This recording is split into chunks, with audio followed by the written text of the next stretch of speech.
রকস্টারে শাকিব খানের কারিশমা চলমান। এবার শাকিব খানের রকস্টারে যুক্ত হয়েছে কারা জানেন? আমি তো রীতিমতো অবাক হয়ে গেছি।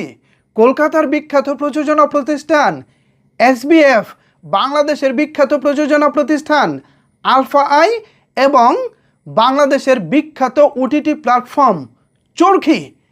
ভাইরে ভাই, রকস্টার এটা শুরু করেছে কি? আমরা তো রিসেন্ট টাইমে দেখেছি চরকি, এসবিএফ এবং আলফা আই এরা সবাই মিলে ব্যক্তিগতভাবে সিনেমা বানায়। যেমন শাকিব খানকে নিয়ে তুফান বানিয়েছে, তাণ্ডব বানিয়েছে, আফরান নিশুকে নিয়ে সুড়ঙ্গ, দম, এরকম কিছু সিনেমা বানিয়েছে। তাদের কাছ তো সিনেমা বানানো, নিজেদের সিনেমা ছেড়ে এবার অন্যের প্রযোজিত সিনেমা রকস্টারে তারা যুক্ত হলেন কেন? এখানে আছে মজার ঘটনা। কী সেই মজার ঘটনা বিস্তারিত আলোচনা করব আজকের এই ভিডিওতে।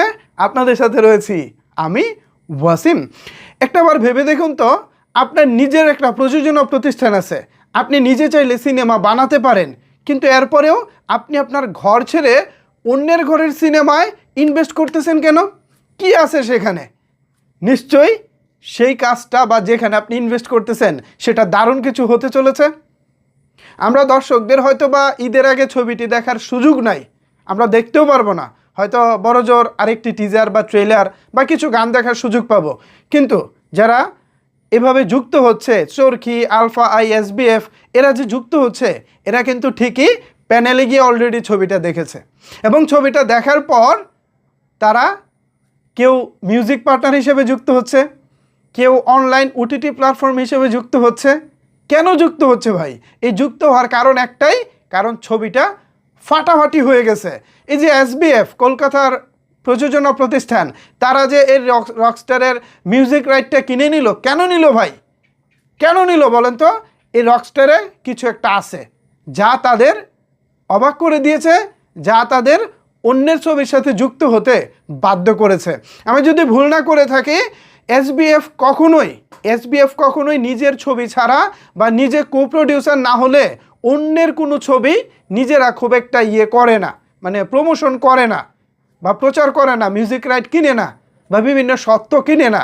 কিন্তু এবার রকস্টারের বেলায় তারা নিজেরা আগ্রহী হয়ে চরকি, এসবিএফ, আলফা আই এরা নিজেরা যুক্ত হয়েছে রকস্টারে। তার মানে বুঝতে হবে এই রকস্টারে কিছু একটা ঘটে গেছে, আর এই ঘটনাটা ঘটিয়েছেন মেগাস্টার শাকিব খান। সত্যি আমার কাছে মনে হচ্ছে এই রকস্টার এবার বাংলাদেশে ইতিহাস সৃষ্টি করতে চলেছে। একটাবার ভাবুন তো ভাই, একটাবার ভাবুন, যারা নিজেরা তুফান বানাতে পারে, তাণ্ডব বানাতে পারে, সুড়ঙ্গ বানাতে পারে, দম বানাতে পারে, তারা এবার যুক্ত হয়ে গেছে রকস্টারে। ভাই নিজেরা কিন্তু প্রযোজনা করেনি, কিন্তু এই কোয়ালিটি দেখে তারা এখানে আসতে বাধ্য হয়েছে। তার মানে রকস্টার নিয়ে আপনারা আশাবাদী হতে পারেন।